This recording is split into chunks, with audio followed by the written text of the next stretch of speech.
Pagkatapos, umalis ang tatlong lalaki. Inihatid sila ni Abraham hanggang sa lugar kung saan nakikita nila sa ibaba ang lungsod ng Sodom.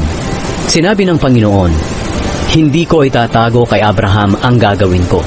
Talagang magiging malaki at makapangyarihang bansa ang mga lahi niya sa hinaharap. At sa pamamagitan niya, makakatanggap ng pagpapala ang ibang mga bansa.